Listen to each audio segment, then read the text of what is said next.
I'm Sarah Simi, and this is PullOut. Today's magazine I've got is We're Back to OK and High magazine.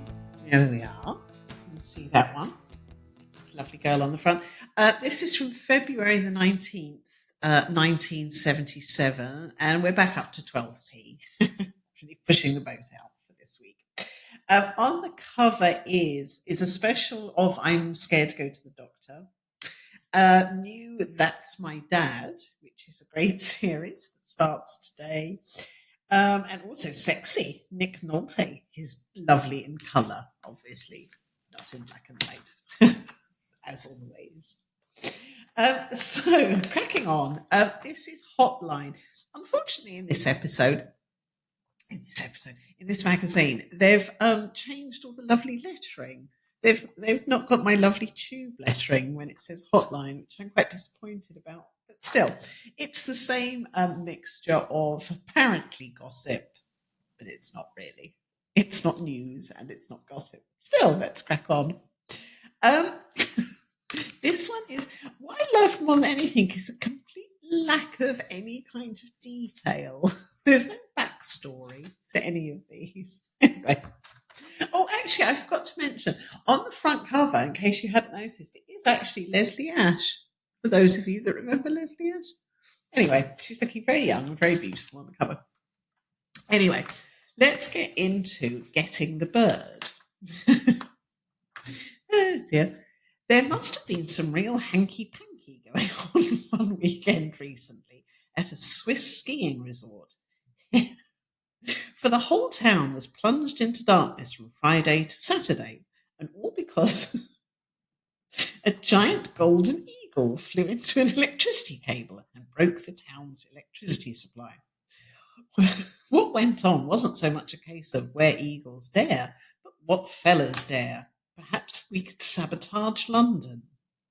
That's a bit weird, wasn't it? It's like because it was dark, everyone had sex. Slightly strange. This one is What an Iceberg. Is there lots of ice near where you live at the moment? Well, if there is, it could make you rich. For that's what it did to a frozen food firm in Paris who sold ice at 50p a pound to its customers to put into their cocktail drinks. Mind you, their ice was rather on the posh side. They claimed it didn't come from the local pond. Thank God for that. But it was a chip off of a genuine Greenland iceberg. Makes us go cold just to think about it. Oh, these are such non-stories. This is Darn It. If a pretty girl ever suggests... If a pretty girl ever suggests she darns your boyfriend's socks, just watch out. Not because of jealousy or anything like that, but rather because by the time she's finished with him, all he might have left are his trousers. For that's exactly what happened in Manila, in the Philippine Islands. There, thieves are getting into people's homes by sending a pretty girl around the doors. She pretends she's come to mend some clothing, while the gang gets in the back way and raids the house. You really can't trust anybody these days. Mind you, we haven't had that trouble in Britain. Why would you come to the front door and pretend that you want to mend something? It's all very strange. Also on the hotline page, they do usually have an interview, and we've got an interview with Garry Stanley, who is the blue-eyed star of Chelsea Football Club. You can't tell he's got blue eyes because it's a black and white picture. He is very handsome, though, nonetheless. But it's an interview with a couple of bits just made me laugh so much. So it says, when Gary's like a bear with a sore head, don't ask Garry Stanley anything before 10 in the morning, because from what we hear, he's more fierce then than when he's on the football pitch. So we decided to play it safe, and so we have picked the afternoon to meet him, and he was soft as a teddy bear. And it's a fairly dull interview about him being a footballer, really. But this bit really made me laugh. It says, what sort of girls does he like? Because obviously that's the most important thing. I asked hopefully. Well, he likes them natural and friendly and cheerful, and they can wear makeup, but he doesn't want to be able to see it. The invisible type of makeup. And they must have beautiful eyes and good legs. Good. Apart from that, he said, it's all really in the luck of the draw, isn't it? I was a late starter with girls, he added. I was so busy with my football that I didn't start going out with them until I was nearly 16. I'll never forget the first girlfriend I had when I came down to London. I was very green, and I thought she was a trendy London bird. Oh, God. Holy girls, birds. Still can't get over it anyway. A trendy London bird. And when she took me to meet her parents, I was scared stiff. I was trying to look relaxed, perching on the edge of my chair. It was awful. Then her mum handed me a cup of tea and a sandwich. I got the tea all right, but the sandwich was too much for me. As she passed it over, it sort of slid off my plate onto the floor. Most embarrassing. I picked it up and ate it. I don't mind a bit of flour. It was a good sandwich. Ham.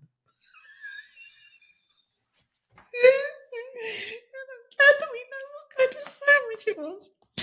Anyway, it didn't do me any harm. I went out with the girl for a couple of years after that until we drifted apart, probably over the ham sandwiches. I certainly haven't got any marriage plans at the moment. I've got to have a fling first, haven't I? Well, don't have to, Gary, but all right. So Gary doesn't really want to settle down yet. He's obviously much too busy playing football and dating girls.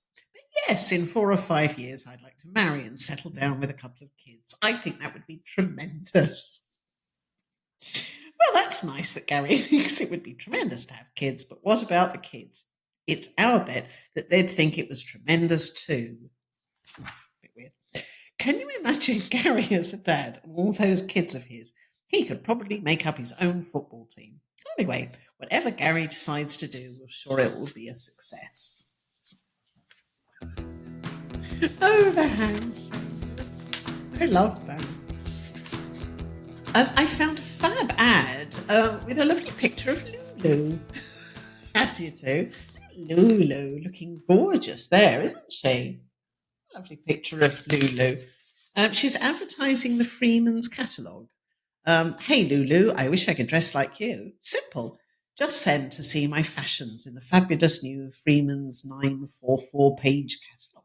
Oh, 944-page catalogue. Sorry, I read that wrong. Yes, there's an awful lot of copy on this on this ad, and also it's all designed on the slant, so it's really difficult to read. But anyway, there's a lot more in this catalogue than clothes. There's just about everything for you, your family and home. You see, sorry, I've had to really read this on the slant. You see everything at home before you decide to buy. No changing room hassle, no pushy sales talk before you part with a penny. Then when you buy, you pay just a few pence in the pound a week, with up to a year to pay on some items. Well, there we are. Lovely Freeman's catalogue. You can clip out the coupon at the bottom if you want to for your Freeman's catalogue. Anyway, lovely little picture of Lulu. I'm cracking on with this one, which is there was a lot of kind of making things yourself, some of which is good, some of which not so good. This is called Do It Yourself, and it says there's an old saying, if you want a job done properly, do it yourself. And that goes for beauty too. So why not try out some homemade skincare products? Just try some of these out. We promise you, you won't lose face. Now, this all sounds like a good idea until I start reading out the ingredients. Oh, dear. Yeah. So let's crack on with the recipe. It says, making a lipstick or an eyeshadow is a complicated business and should be left to the experts. Yes, I would have left it there, but no. But here in the OK Beauty department, we decided to save ourselves some money by making our own easy-to-make cleansing and toning products with relatively inexpensive products that can be bought at most chemists. First of all, we tried a cucumber cleanser, which is suitable for all skin types. Sounding okay, yes? Oh no. Here's what you'll need if you fancy having a go.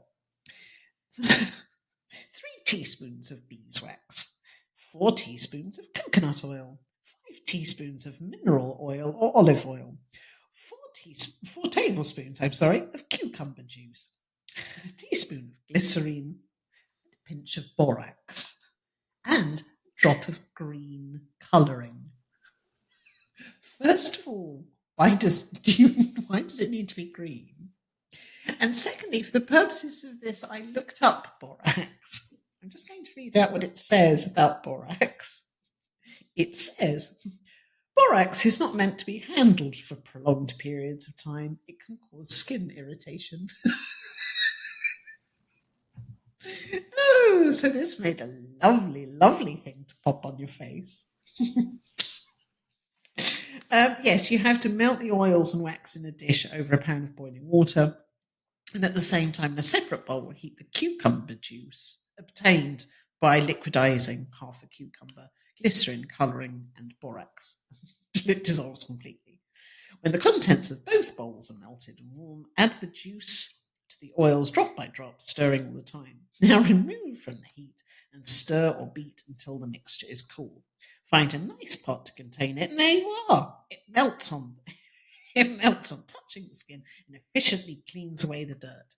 It's advisable to keep it in the fridge to prevent it from going off. I would say throw it straight out.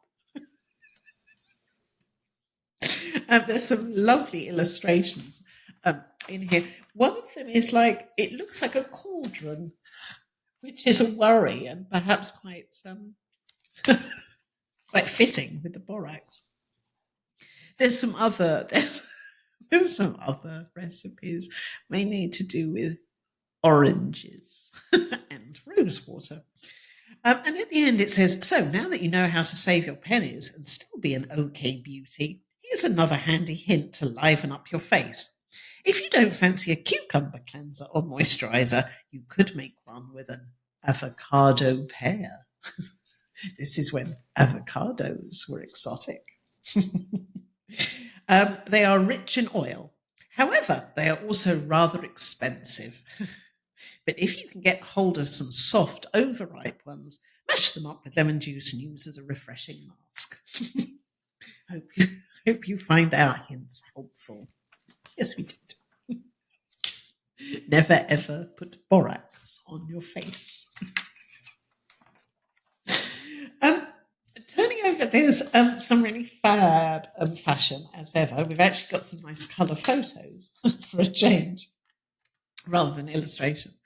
And it's really sort of 50s, really 50s looking, really 50s based. Because, of course, it was at the time when Grease was out and all of that kind of thing. I did actually mention to a friend the other day, which completely freaked her out. And it's true that in the 70s, we went to see Grease a million times and were obsessed with the 50s and that kind of whole look, which I now realise was only obviously only 20 years previously to where we were, which I've now realised is like me watching a film now that was based in the year 2002, 2003. It's like, oh my word. That made me feel old. Anyway, 50s fashion, really fab. They're supposed to be in a bowling alley. Fab. Moving on, the occasional series of Fancy That, which is obviously when they ask boys their opinion on things. This is him. It's a very small little black and white picture of him. Little picture of him. He looks a little bit confused. Aren't we all? So, Fancy That. Well, what do you think of Jamie Curran, our fancy man from Liverpool? Undecided. Well, he thinks a lot about us girls, you know. I couldn't live without girls, he began. Well, how's that for an opening statement? They've got their good and their bad points, but where would us fellas be without them? I mean, we'd have no one to take out and no one to argue with, and no one to nag us, continued Jamie, sniggering. I'm going right off Jamie. No, I think they're great. Mind you, because I sing a girl's praises so much, they often take me for a fool and two-time me, and that really hurts. I think it's vital to argue in a relationship. After all, you're both different, so you can't be expected to have the same opinions and ways of life as each other, can you? And even if you did, can you imagine how boring life would be? Mind you, if we did argue, I'd try and make it up, but it depends on who started the argument. I hate silly arguments. God help us. So I really try hard to avoid them. But eventually, everyone has to let off a little steam. And unfortunately, it's usually the one you love who gets the brunt of it. But if I did start a stupid argument, I'd go out and buy a kiss and make up present. It always works, he laughed. By this time, we were wondering God, if Jamie was a jealous or possessive type of boyfriend. Making it sound like that's quite good. Well, if my girlfriend asked me, I'd deny it. But yes, deep down, and though I don't like to admit it, yes, I am. It's just that I care a great deal for girls when I go out with them, and I like to be protective towards them. It's the same when I finish with a girl. I really hate this attitude of if you finish with someone, you mustn't speak to one another. I think that's pathetic. Plus the fact that whenever I finish with a girl, I really wish I was still going out with her. That's the end. That was a bit of a non-anything. And also, he's basically just saying that he's possessive and horrible. Always what you want to hear, isn't it? Lovely. We're on to Gabby's super guides. This is her choosing men that she fancies. Now, I'm afraid there's a Prince Andrew alert coming up. Anyway, let's start with. By the way, the typography on this page is just a fabulous thing. They've done super guys in just loads and loads and loads of little stars. Oh, it's fab. Anyway, this is about Ron Howard. And there's a picture of Ron Howard looking ridiculously young and gorgeous. Oh, God, I'm sounding like Gabby. Anyway, so Ron's never looked back. We all know Fonzie's the big star of Happy Days, but what about Richie? Richie's the red-haired nice guy of the show, and Fonzie always seems to be picking on him. I think that's a shame because Richie seems to be no match for a bully. But in real life, Ron Howard, the actor who plays Richie, is well able to take care of himself. He's been acting since he was 2 years old when his parents, both actors, carried him onto the stage where they were playing, and Ron has never looked back. Right now, he's starring in the film The Shoot List alongside John Wayne and went on to become an extremely successful film director. They haven't put that in. I'm just putting that in. Obviously, he wasn't there. Anyway, a very young Ron Howard. Yes, so Prince Andrew alert. They think he's a star. Ever felt like emigrating to Canada? Well, now the Canadians have got the dishiest member of the royal family, Prince Andrew. I'm saving up my pennies for a quick trip out there. Don't bother. Mind you, if I do get there, I wouldn't stand much chance of getting anywhere near him unless I'm prepared to fight my way through a crowd of Canadian girls. They think he's great. He's so charming, said one. He's the best thing to come out of Britain since David Essex. I'd stick to David Essex. I agree, but they'd better not grow too fond of him because they'll have to give him back when his term ends. Who wishes he'd stayed in Canada? Anyway, I just wanted to hold up this picture of Nick Nolte, who's it's a lovely picture, and also his dog is lovely. He's cuddling his dog there. Good. Moving on, we've we've got some fab fashion, which is all about stringy. It's called string along. There's some fab illustration. String along, stringy, strappy, and stretchy. That's belts, caps, lighters, and bags.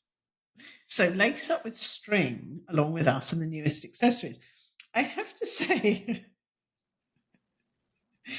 oh dear, I wasn't quite prepared to see a yellow cord lighter holder because this is, of course, when everyone smoked. So there's also, it seems sort of a fire hazard to cover a to cover a lighter with string. What a weird idea. Slightly confused with it. Anyway, there's a string duffel bag, which is £8.50. Goodness, that's quite a lot. A cotton baseball cap with string inserts, which is £2.75. A macrame necklace with beads and feathers, which is 60p. And a large brown fisherman's bag with adjustable leather strap. That's £8.50 as well. That's quite a lot. I'm just holding up a picture of the lighter covered in string. I really am worried about that being a fire hazard. Anyway, there's some lovely string fashion. Oh dear. I've turned over to Rick Rules OK, which is the sort of kind of gossipy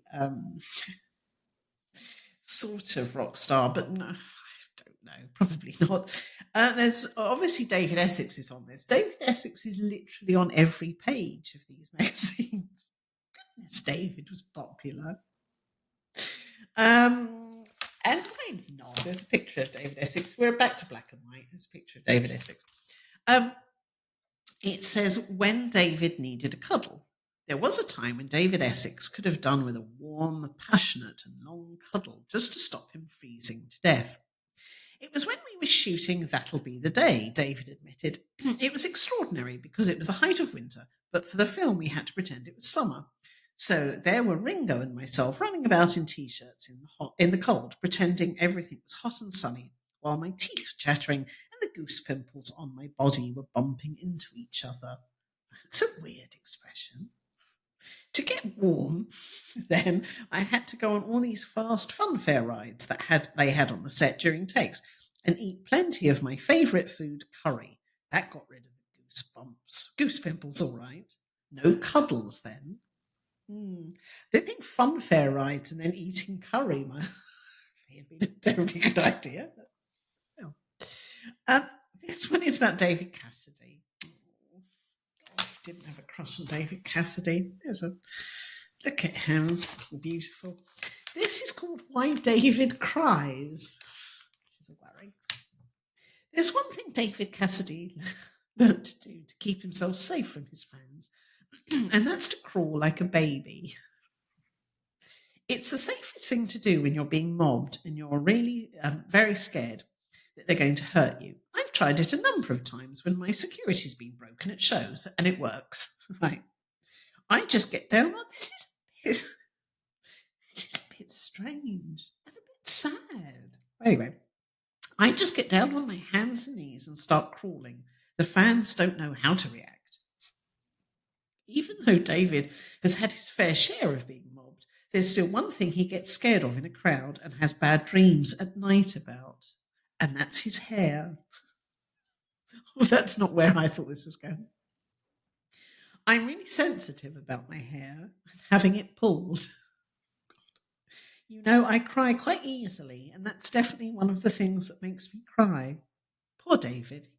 It certainly can't be fun being pulled about by fans. Dear, that was a bit sad. All right. I don't know if I feel happy about that. Dear. Let's move on. This is an article about somebody called Jeff Phillips. No, I don't know either. But he's an Australian superstar in Britain. There's a picture of him. There's a picture of him. A lot of people posed like this in the 70s. I'd sort of forgotten in a way, but I'm not quite sure why. In every picture, everyone's bare chested with their shirt open, and obviously with some kind of necklace medallion around their neck. It was a very specific 70s look. Anyway. Um, anyway, I don't know who Jeff Phillips was. This is an interview with him. Jeff Phillips is a top singing superstar from Australia, the honeyed land of surf and sun. Oh, I love that, the honeyed land. I'm going to use that expression more. And now he's determined, like so many other Australian singers, to make his fortune on British shores. I was really keen to become a pop star, Jeff told me when I met him recently, and it happened. It all started, he remembered, when I used to stand in front of a mirror strumming my tennis racket. From that humble beginning, I managed to get onto children's TV, and then I compared my own teenage pop show. That was so funny because singing was one thing, but speaking another. So I had to memorize my lines word perfect because I was so scared my mind would go blank and I'd forget them. Soon, Jeff was a big star and a household name. Though to get there, he had quite a few embarrassing moments. There was one very big nationwide tour, he recalled. It was going down a bomb. All the other groups and singers were getting mobbed on stage because the audience was going wild, tearing any bit of pop star's clothes that they could get hold of. In fact, one guy came off completely naked. I'm not sure that's true, is it? Now, this really worried me, not because I mind being stripped, but because it was the end of the tour and I didn't have any clean underwear.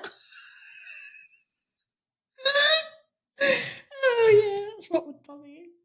After much frantic searching, I managed to get a friend of mine to lend me a pair. Trouble was, they were bright red. I think that's the least of your problem. Still, I thought my trousers would come off in style and the fans would get a colourful surprise. This is just all about him having his trousers taken off. In the end, though, I needn't have bothered.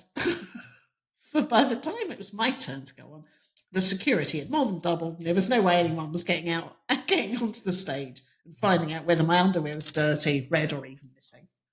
He sounds rather disappointed that he wasn't mauled on stage. There have been lots of good times, a lot of bad times, and a lot of passionate times, he went on. One girl I'll never forget is the girl who gave me my first heartbreak. Her name was Roseanne, and she was something special. In fact, every boy I know fancied her like mad. That's because if you walked her home, she'd let you kiss her. Creepy. We used to go to the same dancing lessons, and each time the same thing would happen. The boys would be on one side of the hall and the girls on the other. The teacher would say, "Gentlemen, take your partners, please." And everyone would rush headfirst for Roseanne. Well, everyone would be falling over each other to get to her and hold her tight on the dance floor. I finally managed to go out with her a couple of times, but she wasn't gone on me the way that I was on her. Is that an Australian expression? She wasn't gone on me.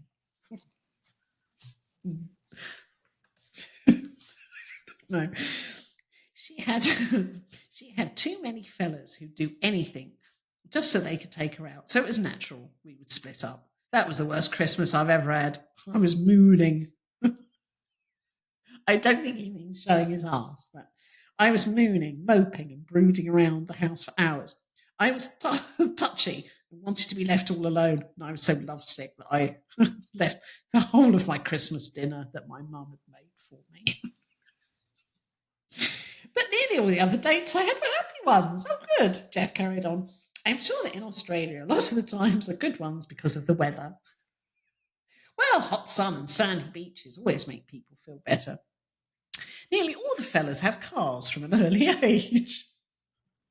I don't think that's specific to Australia, Jeff. So when a guy dates a girl, all he has to do is take her for a drive out into the country or to the beach. A whole lot goes on at the beach. We have barbecues and beach discos and drive-in movies. They're a really great place for your first smooching session with a hot date.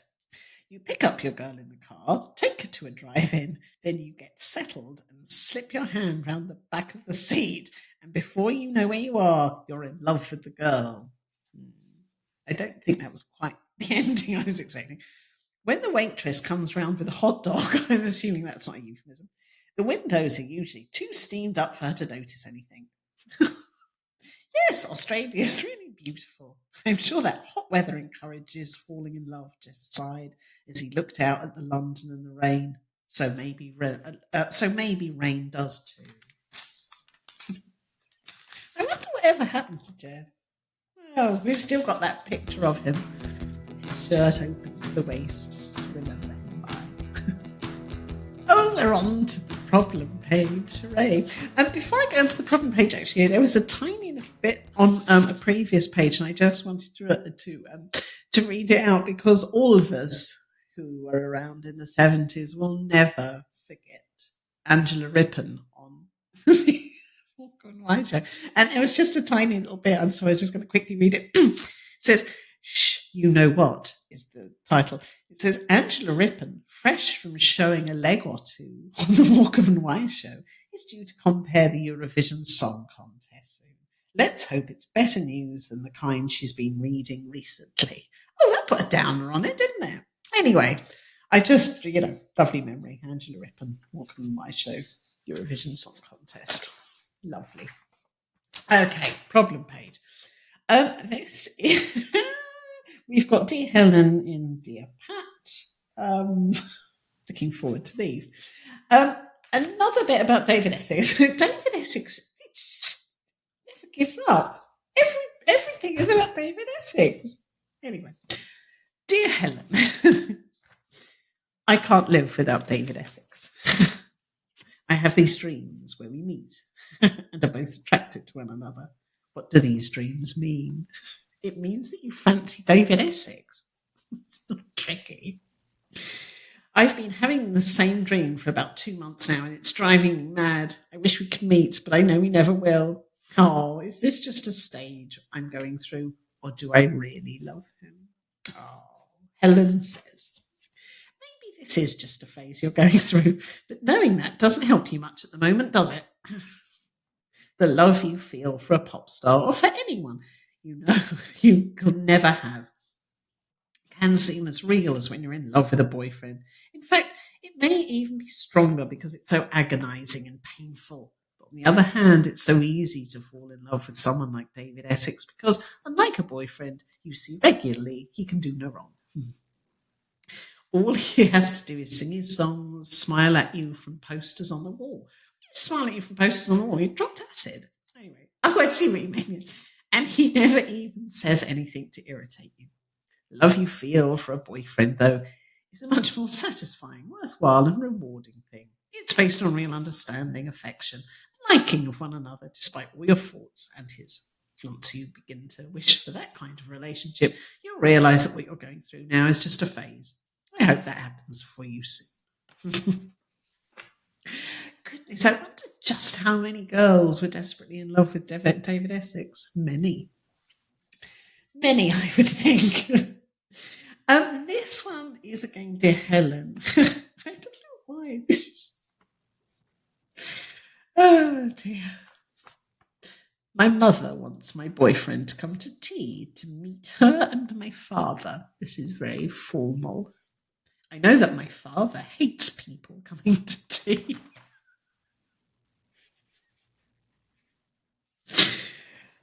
God, father sounds like a bunch of fun, doesn't he? I know that my father hates people coming to tea and will just sit in the corner and not say anything. I know Dave doesn't want to come to tea and meet my parents, and he's just doing it for my sake. My father doesn't approve of the clothes that fellas wear these days, even though I like them and so does Dave. What can I do? Helen says, I think that what you can do is grin and bear it and try to remember that once Dave has met your parents, it'll all be over and done with, and you won't have to worry anymore. It will probably be a bit of an ordeal for you all, perhaps including your father.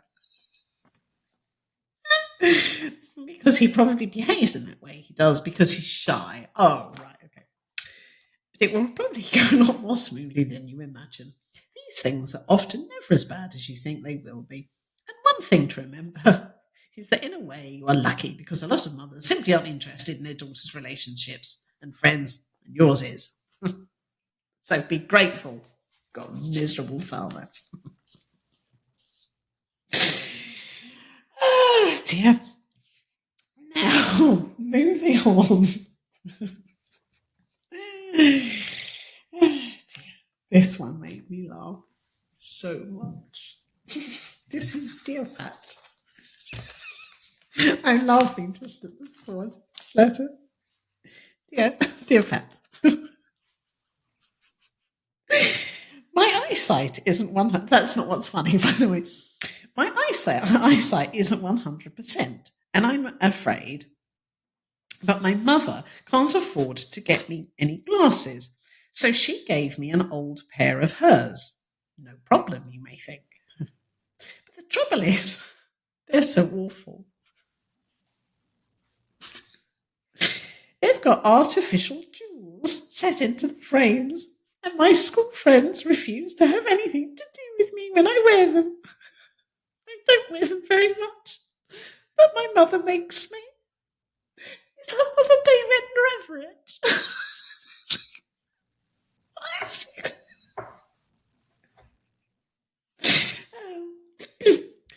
Can't I get myself a pair on the National Health? And if so, how do I get them? I just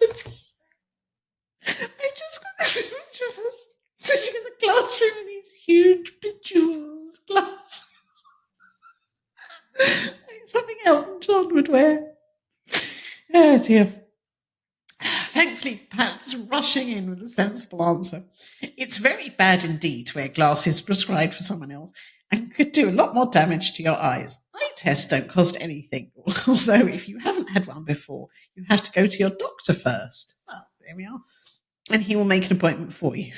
People who are still at school can get free glasses from the National Health, although if you want different frames to the standard NHS frames, then you will have to pay for them.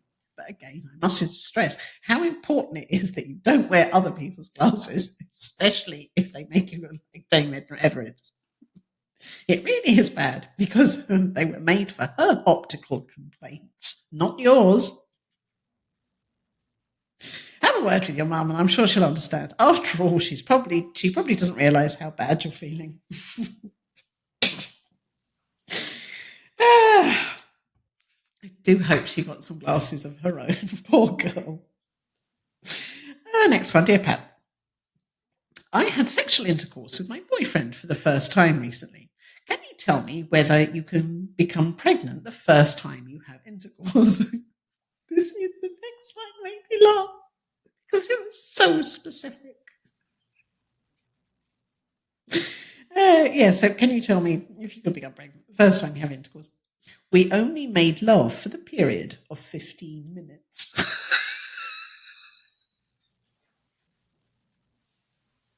How is that relevant?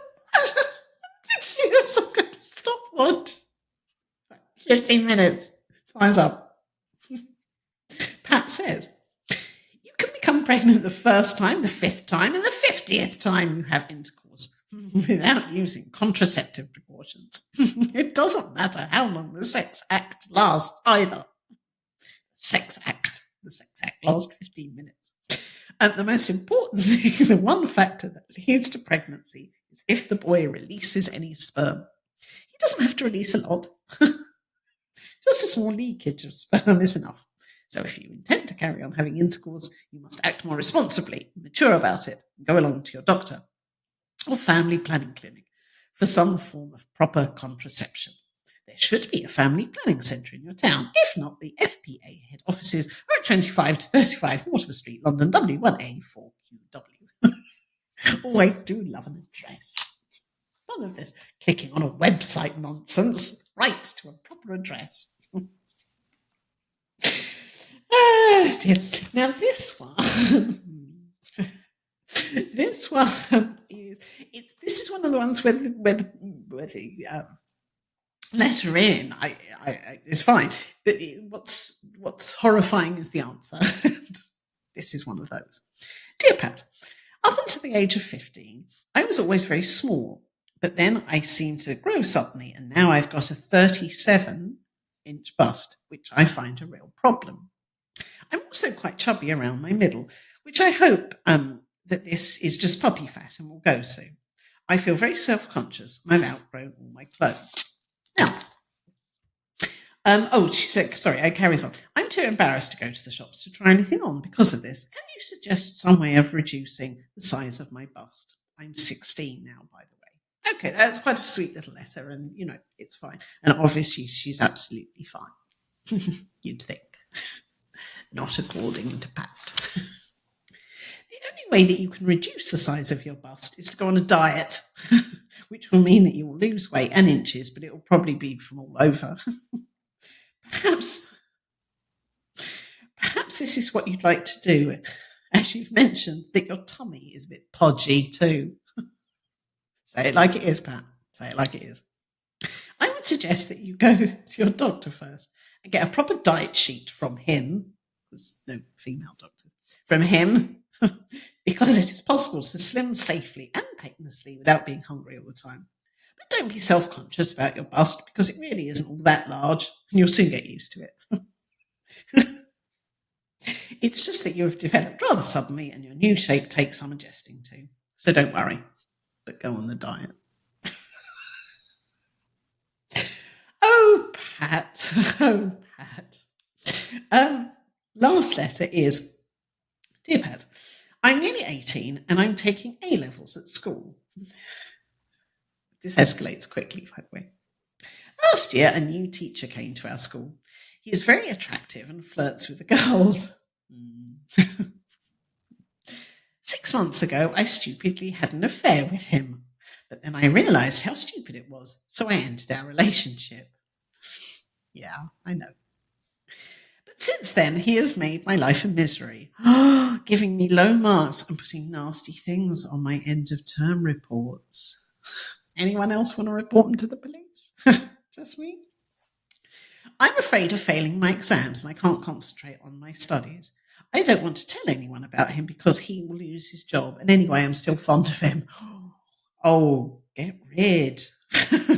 Anyway, Pat says, oh, good. Thank God Pat said something sensible. To be honest, my first reaction is to say that anyone who abuses his position in that way, in the way that your teacher is abusing his, deserves to get the sack. Yes, but that is a bit harsh. No, it's not. That's not harsh. I think it might help if you had a word with him and see if you can't get him to see reason. If this doesn't work, is there another teacher that you know well enough to be able to ask him or her to have a quiet word with this man? But to not sleep with girls at school who are his pupils. Obviously, I appreciate the fact that you don't want to cause trouble, but your exams are very important and you can't afford to fail. Oh, my word. Well, that's not something I was quite expecting. That's the answer. Lovely. Anyway, well, we're at the end.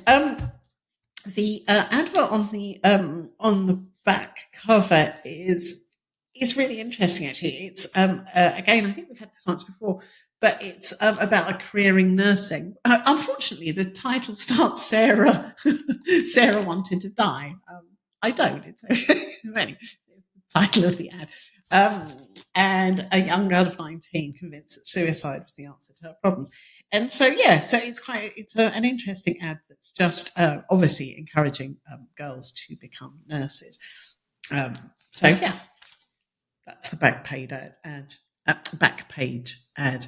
And slightly different for a change rather than the usual perfume or hairspray. Anyway, that's it. I hope you enjoyed OK and High Magazine for February the 19th, 1977.